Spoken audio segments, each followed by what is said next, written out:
Às vezes vale a pena olhar pro que a gente tem pra trás. Esses dias eu tava revirando uma pilha de quadrinhos mais antigos que eu tenho e eu encontrei esse aqui, a edição 10 da revista dos X-Men da editora Abril, com subtítulo acompanhando na capa, Ororo, uma deusa sem poderes. Essa revista foi lançada aqui no Brasil em 89, o valor era em cruzados ainda, e eu nem sei exatamente o que isso significa, mas é 1,50.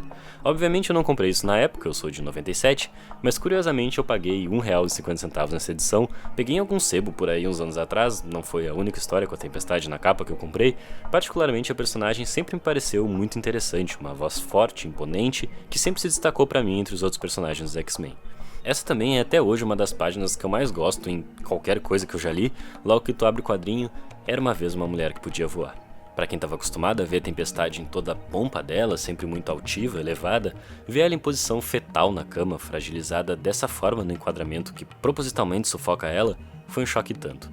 A página seguinte não é menos forte, com ela começando pequenininha no quadro de cima, para a gente ir se aproximando e então dar de encontro com a expressão dela, numa caracterização muito carregada da personagem, ainda que o quadrinho tenha nos mostrado de todas as outras formas da narrativa a angústia dela. O Forge, esse outro personagem, aparece para levantar ela de alguma forma, numa tentativa inútil que termina com ele dizendo que não se importa, pra gente descobrir que na verdade ele se importa, mas não sabe como agir nessa situação. Mesmo que tu não conheça esses personagens ou não tiver lido o que vem antes ou depois dessa história, essa edição ainda funciona bastante sozinha. As páginas seguintes são basicamente uma contextualização do que tinha acontecido até então, com Forge lembrando da magnanimidade da Tempestade, como se fosse a própria personificação da vida, e então ele lembra do ataque que fez ela perder seus poderes, de uma arma não disparada, mas criada por ele. Mais tarde, a Ororo, que já tinha sido a rainha das tempestades, fica nervosa ao não enxergar o chão. Ela diz que antes podia dizer quando ia chover, por quanto tempo, que podia tornar dela a fúria do vendaval ou aplacar sua intensidade. Agora, tudo que ela podia fazer era observar. O Forge diz que ela pelo menos está viva, mas a resposta da Ororo é trágica. Isso não é vida, Forge, apenas existência. Uma sombra do que eu fui.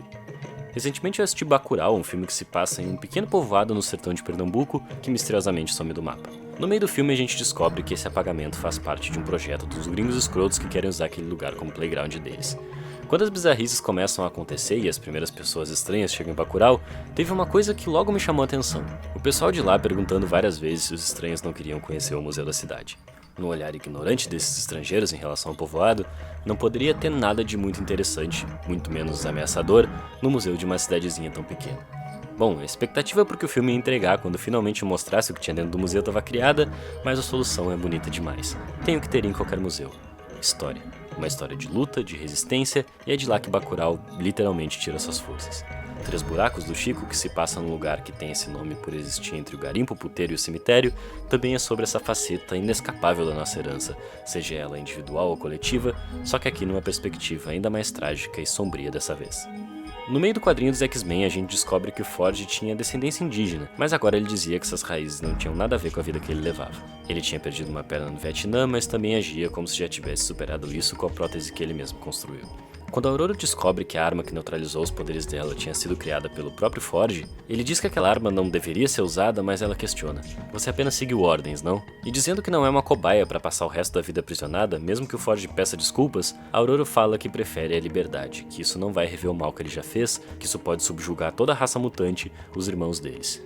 Quando o Forge tenta chegar perto dela, porra, esse é um dos quadros mais fodas que eu já vi. Esse soco não é só físico, o que separa esses dois personagens é muito maior.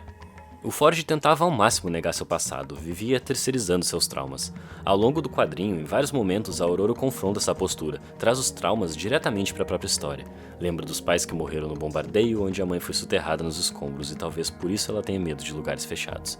Lembra que mesmo antes de perder os poderes, ela andava abalada, reagindo intensamente a tudo, e para proteger a ela e aos outros, ela estava tentando cultivar serenidade ao ponto de esquecer a própria identidade feminina. Como Forge, ela chegou a tentar negar o passado completamente. Mas em algum lugar aquelas memórias sempre tiveram guardadas. Sua infância nas ruas do Cairo e também, mais tarde, quando foi a deusa das tempestades no Quênia. Diferente do Forge, que, como se fosse possível, tentava esconder o que passou no Vietnã, mesmo que esses monstros continuem dentro dele, que sacrificou sua herança indígena, antes do soco a Ororo chega a perguntar se junto com isso ele não sacrificou a honra, a decência, a humanidade, que ele sequer sabe o significado da palavra compaixão. Aquela torre de cristal imaculada onde o Forge vivia, cercado de ilusões, era o reflexo de seu criador. Fria, cruel, estéril, decepcionante. Ele pedia a confiança dela, mas não oferecia nada em troca. Se a Aurora aceitasse as mentiras dele, o que restaria quando fosse traída? Para ser leal, É preciso acreditar em alguma coisa, e para alguém como a Ororo, que se recusa a negar suas raízes, a alma dele era vazia, sem substância. No filme, aqueles estrangeiros achavam que Bacurau não tinha para onde fugir. Esqueceram que apagando o nome do mapa, eles não apagavam a história daquele lugar. O mesmo serve para os poderes da tempestade, apagados pela arma do Forge. No momento que lembra muito um outro vídeo que eu fiz pouco tempo atrás, onde não deixar o chão significa se localizar, seja em suas origens locais, pessoais, de gênero, todas elas, Ororo marca que seus caminhos são diferentes, o dela e o do Forge. Talvez seus pés jamais deixem o chão, mas um dia ela voará novamente. Uma frase que poderia muito bem ser reescrita como: exatamente por seus pés jamais deixarem o chão, um dia ela voará novamente.